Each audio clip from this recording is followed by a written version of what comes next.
Bagi masyarakat Jawa, pantai selatan memang punya sisi mistis tersendiri. Banyak kejadian yang akhirnya disangkut pautkan dengan keyakinan mistis, kayak misalnya hilangnya orang atau pengunjung karena terseret ombak.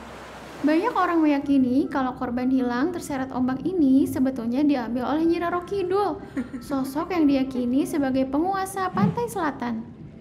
Sebetulnya, ada nggak sih penjelasan ilmiah kenapa orang-orang ini bisa terseret ombak? Mari kita cari tahu. Tapi sebelum itu, subscribe dan aktifkan lonceng dulu ya guys, supaya kamu nggak ketinggalan berbagai informasi seru dari Find Out. Sekarang, mari kita abaikan dulu soal keyakinan mistis ya guys, karena walau bagaimanapun, itu adalah bagian dari budaya yang patut kita hargai. Lagi pula, fenomena ini nggak cuma ada di Indonesia kok guys. Berdasarkan laporan dari USLA.org, tak kurang dari 100 orang tewas setiap tahunnya di Amerika Serikat akibat rip current ini. Sebetulnya, fenomena orang terseret ombak ini ada kok penjelasan ilmiahnya. Ada sebuah kondisi alam yang emang bisa bikin orang-orang yang berenang di pantai selatan jadi terseret ombak dan bahkan kehilangan nyawa. Para ahli menyebutnya rip current alias arus pecah atau arus balik, di mana kondisi ombak yang bisa menyeret seseorang hingga tertelan laut berhari-hari. Sederhananya, rip current ini merupakan arus pantulan dari gelombang laut yang datang menuju pantai. Arus bertemu di satu titik lalu kembali ke laut melewati arus yang sempit. Lebar rip current ini hanya sekitar 9 meter, tapi punya kecepatan arus yang sangat besar guys, bisa mencapai 8 km per jam.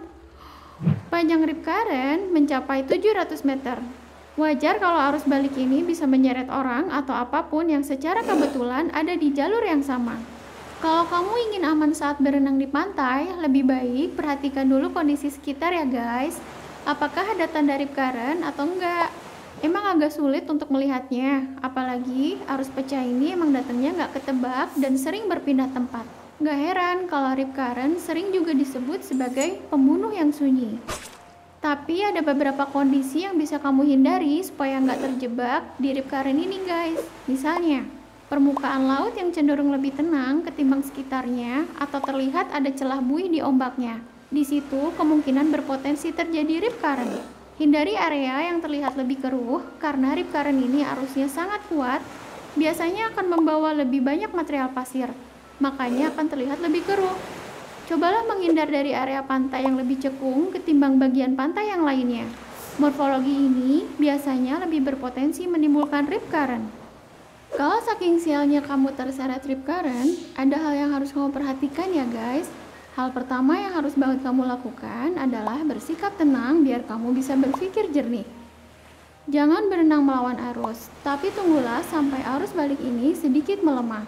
Baru setelah itu berenanglah secara paralel ke arah kiri atau kanan dengan menumpang gelombang ombak yang menuju ke arah bibir pantai.